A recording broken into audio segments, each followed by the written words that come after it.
दोनों हाथ ऊपर बंद करके जरा तालियां बजाना चाहिए। और अब आप ही अपनी तालियों से देश के नहीं विश्व के सबसे लोकप्रिय नेता को आमंत्रित करें। मैं प्रधानमंत्री जी से निवेदन करूंगा कि आप हमें मार्गदर्शन दें। माननीय प्रधानमंत्री जी। नमस्कार।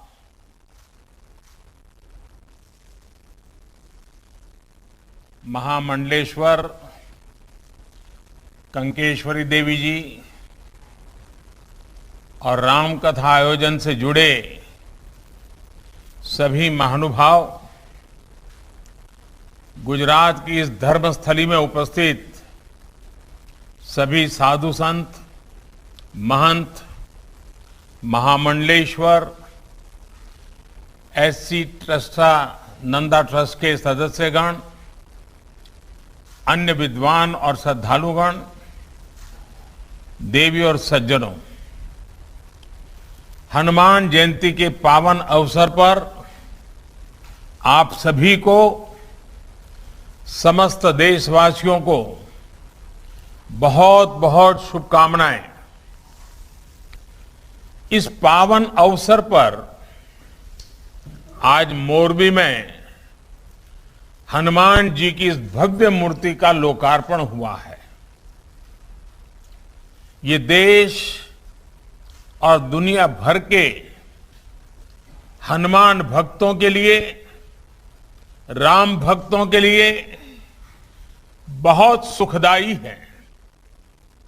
आप सभी को बहुत बहुत बधाई। साथियों, रामचरितमानस में कहा गया है, बिनु हरि कृपा,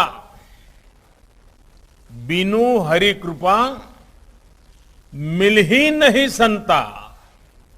यानी ईश्वर की कृपा के बिना संतों के दर्शन दुर्लभ होते हैं।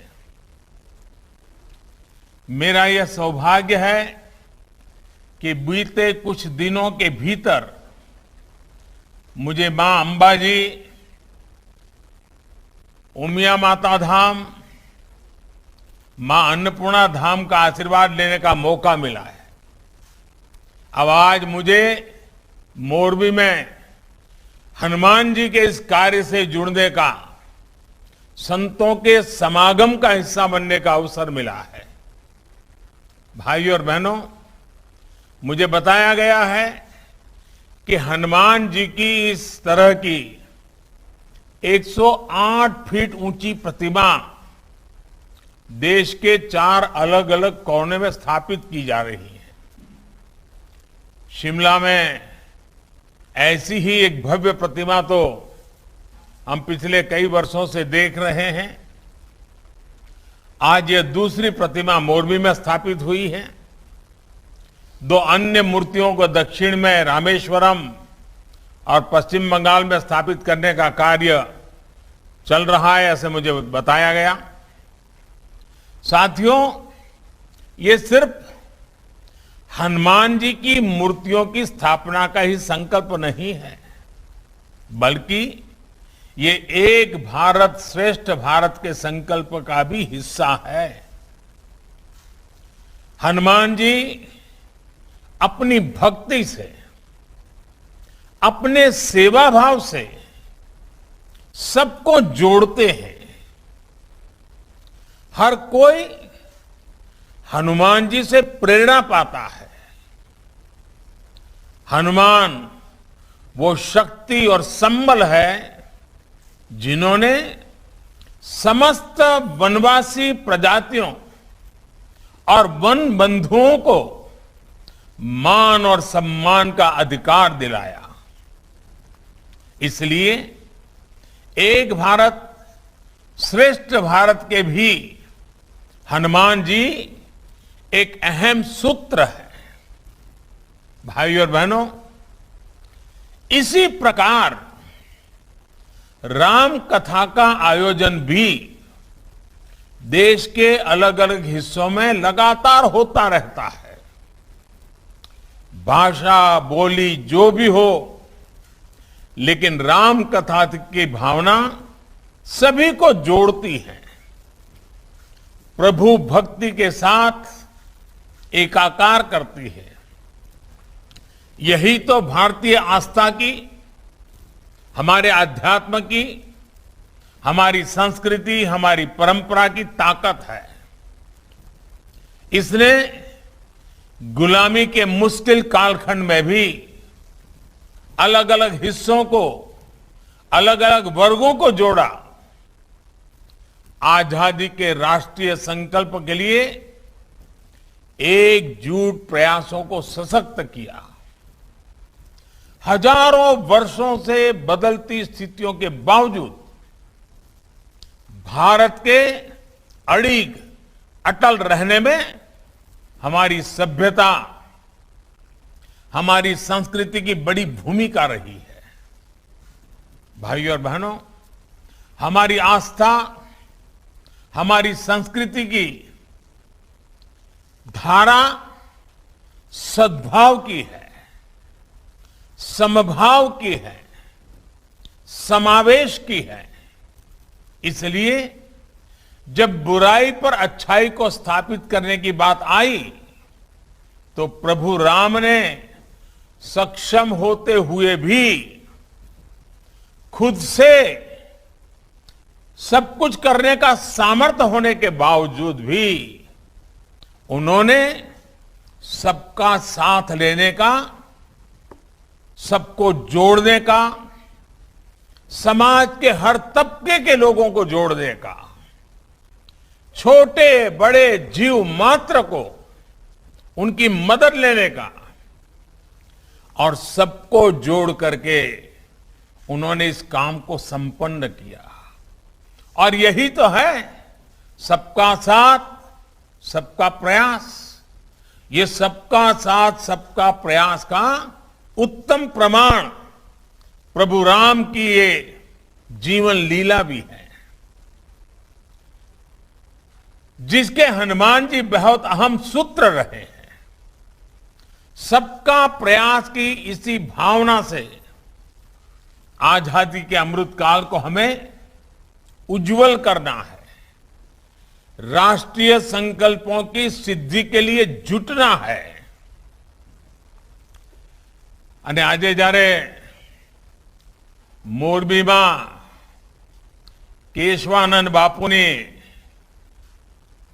આ તપોભૂમિ પર આપ સૌના દર્શન કરવાનો મોકો મળ્યો છે, ત્યારે તો આપણે તો સૌરાષ્ટ્રમાં દિવસમાં કદાચ 25 વાર સાંભળતા હોઈશું કે આપણી આ સૌરાષ્ટ્રની ધરતી સંતની ધરતી, સુરાની ધરતી, દાતાની ધરતી, संत सुरा ने दातानी आ भूमि ये अपना काठियावाड़नी, अपना गुजरातनी अने एक प्रकारे अपना भारतनी आगवी ओळख पण छे। मारे माटे खोखरा हनुमान धाम एक प्रकारे निजी घरेबा वाली जगह छे।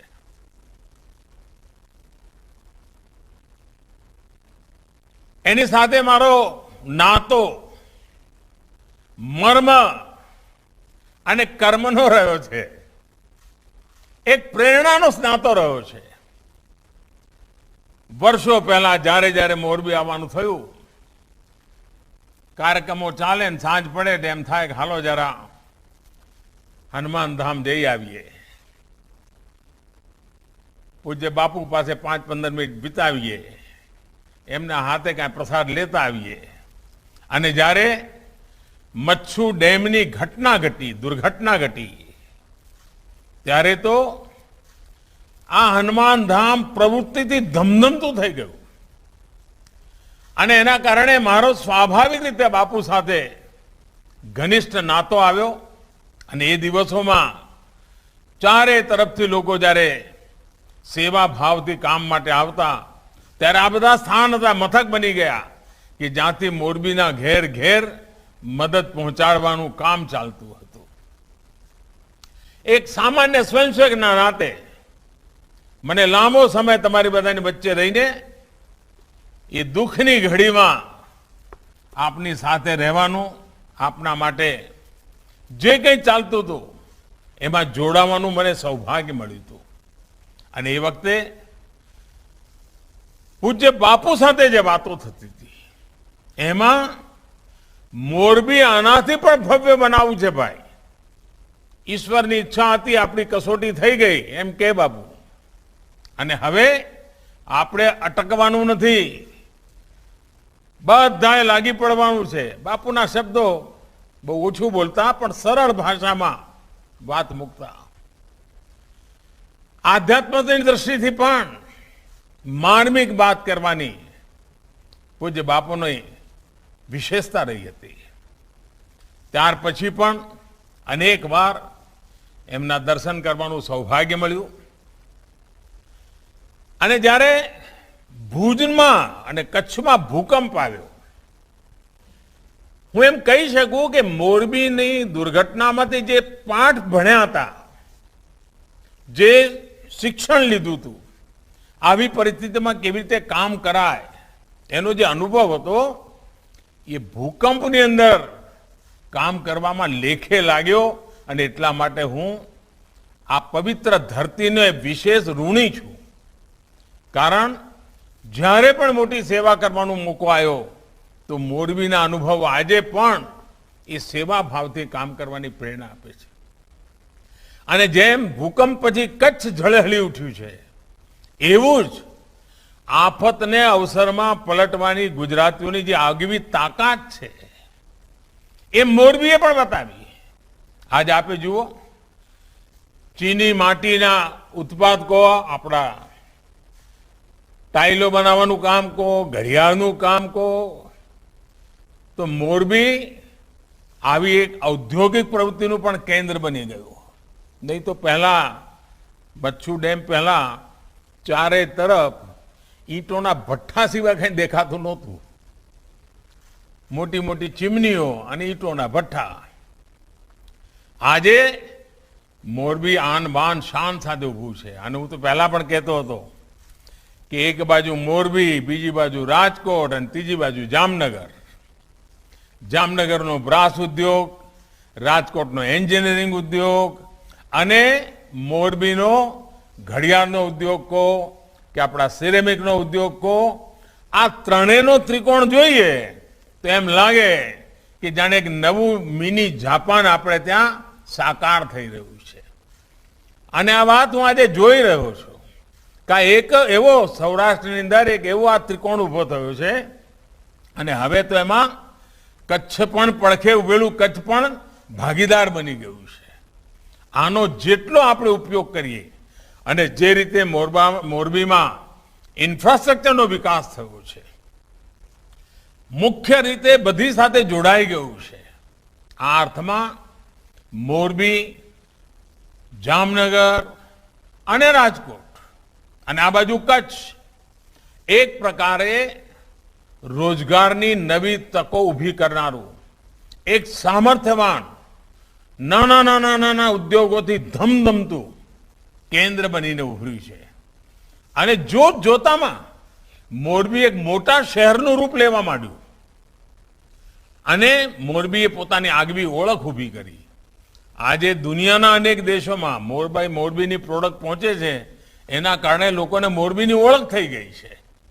અને આ ઓળખ આ ધરતી પર જે સંતો, મહંતો, મહાત્માઓ એને કઈ ને કઈ જ્યારે સાવ સામાન્ય જીવન હતું ત્યારે પણ એમણે તપ કર્યા, આપણને દિશા આપી અને એનું આ પરિણામ છે. એ પરિણામને લઈને અને આપણું ગુજરાત તો જ્યાં જુઓ ત્યાં કંઈ ને કંઈ આસ્થાનું, શ્રદ્ધાનું કામ ચાલતું જ હોય. દાતાઓની કોઈ કમી ન પડે. કોઈ પણ શુભ કામ કરીને લઈને નીકળો તો દાતાઓની આપણે ત્યાં એક પ્રકારે મોટી હરોળ ઊભી થઈ જાય અને એક પ્રકારે સ્પર્ધા થઈ જાય. અને આજે તો કાઠિયાવાડ એક પ્રકારે યાત્રાધામનું કેન્દ્ર બની ગયું છે એમ કહું તો ચાલે. કેટલા બધા, કોઈ જિલ્લો એવો બાકી નહીં હોય કે જ્યાં આગળ મહિને હજારોની તાદાદમાં લોકો બહારથી ના આવતા હોય. અને સરવાળો કરીએ તો એક પ્રકારે યાત્રા કહો યા ટુરિઝમ કહો, એણે કાઠિયાવાડની એક નવી તાકાત ઊભી કરી છે. આપણો સમુદ્ર કિનારો એ પણ હવે ગાજતો થયો છે. મને ગઈકાલે અમારા નોર્થ ઇસ્ટના ભાઈઓને મળવાનું થયું, ઉત્તર પૂર્વી રાજ્યોના ભાઈઓ. સિક્કિમ, ત્રિપુરા, મણિપુર આ બધા રાજ્યોના ભાઈઓને મળવાનું થયું. એ હમણાં ગુજરાત આવ્યા હતા બધા. અને દીકરી પરણાવવા માટેનો જેમ સાજો સામાન લઈને ભાગીદાર બને એમ શ્રી કૃષ્ણ અને રૂકમણીના લગ્નમાં રૂકમણીના પક્ષે બધા આવ્યા હતા. હવે આ ઘટના પોતાના એક તાકાત ઊભી કરે છે. અને જે ધરતી પર ભગવાન કૃષ્ણના લગ્ન થયા હતા ત્યાં માધવપુરના મેળામાં આખું નોર્થ ઇસ્ટ ઉમટી પડ્યું. પૂરબ અને પશ્ચિમની એકતાનું એક અદ્ભુત ઉદાહરણ પૂરું પાડ્યું. અને ત્યાંથી જે લોકો આવ્યા હતા એમના હસ્તશિલ્પીઓનું જે વેચાણ થયું છે એણે તો નોર્થ ઇસ્ટના માટે એક આવકની મોટું સાધન ઊભું કરી દીધું છે. અને મને લાગે છે કે આ માધવપુરનો મેળો જેટલો ગુજરાતમાં પ્રસિદ્ધ થશે એના કરતાં વધારે પૂર્વોત્તર ભારતમાં થશે. આર્થિક ગતિવિધિ કેટલી બધી વધતી હોય છે. આપણે ત્યાં કચ્છમાં રણોત્સવ કર્યો. હવે રણોત્સવમાં કોઈને જવું હોય તો વાયા મોરબી જ જવું પડે. એટલે મોરબીને જતે જતે લાભ મળે. આપણા મોરબીના હાઈવેની આજુબાજુ કેટલી બધી હોટલો હવે બની ગઈ છે. કારણ કચ્છમાં કચ્છ ધમધમતું થયું તો મોરબીને પણ એનો લાભ મળતો થયો. એને વિકાસ જ્યારે થતો હોય છે અને આ પ્રકારના પાયાના વિકાસ થતા હોય છે ત્યારે એ લાંબા ગાળાની સુખાકારીનું કારણ બનતા હોય છે. લાંબા ગાળાની સુખ વ્યવસ્થાનું એક ભાગ બની જતા હોય છે. હવે આપણે ગિરનારમાં રોપવે કર્યો. આજે વડીલો પણ જેમણે જીવનમાં સપનું જોયું હોય પણ ગિરનાર ના જઈ શક્યા હોય કઠિન ચઢાઈના કારણે હવે રોપવે કર્યો તો કેટલો બધો મને બધા કહે છે કે સાહેબ 80-90 વર્ષના બધા વડીલોને લઈને એમના સંતાનો આવે છે અને જીવનમાં ધન્યતા અનુભવે છે. પણ આની સાથે સાથે શ્રદ્ધા તો છે જ પણ આવકના પણ ભરપૂર સાધનો પેદા થતા હોય છે. રોજગારી મળતી હોય છે. અને ભારતની પોતાની તાકાત એટલી મોટી છે કે આપણે કશું પણ ઉછીનું લીધા વિના ભારતના ટુરિઝમને ખૂબ વિકસાવી શકીએ એમ છીએ. એને સાચ અર્થમાં સારી રીતે પ્રસારિત કરીએ. અને એના માટેની પહેલી શરત છે જેટલા પણ આવા તીર્થક્ષેત્રો છે ને ત્યાં એવી સફાઈ હોવી જોઈએ કે લોકોને ત્યાંથી સફાઈ રાખવાનું શિક્ષણ મળવું જોઈએ. નહીં તો પહેલા આપણને ખબર છે મંદિરમાં જઈએ તો પ્રસાદના કારણે પણ એટલી બધી ત્યાં આગળ તકલીફો થતી હોય. હવે તો મેં જોયું છે કે આપણા મંદિરોમાં પ્રસાદ પણ સરસ મજાના પેકિંગમાં આપે. જ્યારે મેં કહ્યું કે ભાઈ પ્લાસ્ટિક નહીં વાપરવાનું તો મંદિરોમાં હવે પ્રસાદ પ્લાસ્ટિકમાં નથી આપતા મોટા ભાગના મંદિરો ગુજરાતમાં. એનો અર્થ એ થયો કે આપણા મંદિરો પણ આપણા સંતો મહંતો એ પણ જેમ સમાજ બદલાય છે સંજોગ બદલાય છે એ સંજોગને અનુરૂપ કેવી રીતે સેવા કરવી એના માટે લગાતાર કામ કરતા હોય છે અને પરિવર્તન લાવતા હોય છે. આપણા બધાનું કામ છે કે આપણે એમાંથી કંઈક શીખીએ, આપણા જીવનમાં ઉતારીએ અને આપણા જીવનની અંદર એનો સૌથી વધારે લાભ લઈએ. આ આઝાદીના અમૃત મહોત્સવનો સમય છે. અનેક મહાપુરુષોએ દેશની આઝાદી માટે બલિદાન આપ્યા. પરંતુ એના પહેલા એક બાબત ધ્યાને રાખવા જેવી છે કે 1857 પહેલા આઝાદીની જે આખી પીઠિકા ઊભી કરી, જે આધ્યાત્મિક ચેતનાનું વાતાવરણ ઊભું કર્યું, આ દેશના સંતોએ મહંતોએ ઋષિઓએ મુનિઓએ ભક્તોએ આચાર્યોએ અને જે ભક્તિ યુગ પ્રારંભ થયો એ ભક્તિ યુગે ભારતની ચેતનાને ફરી એકવાર પ્રજ્વલિત કરી અને એમાંથી પછી આઝાદીના આંદોલનને એક નવી તાકાત મળી. આપણે ત્યાં સંત શક્તિ સાંસ્કૃતિક વિરાસત એનું પોતાનું એક સામર્થ્ય રહ્યું છે જેને હંમેશા સર્વજન હિતાય સર્વજન સુખાય સર્વજન કલ્યાણ માટે થઈને સમાજ જીવનમાં કંઈ ને કંઈ કામ કર્યું છે.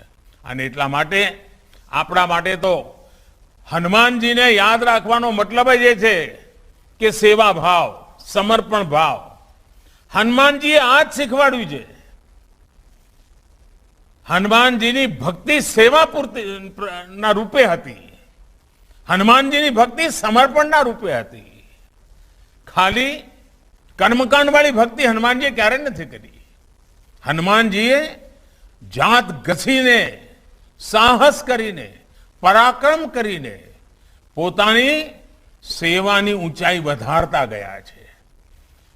આજે પણ આઝાદીના જ્યારે 75 વર્ષ મનાવી રહ્યા છે ત્યારે આપણામાં પડેલો સેવા ભાવ જેટલો પ્રબળ બનશે, જેટલો પરોપકારી બનશે, જેટલો સમાજ જીવનમાં જોડનારો બનશે, આ રાષ્ટ્ર વધુ ને વધુ સશક્ત થશે.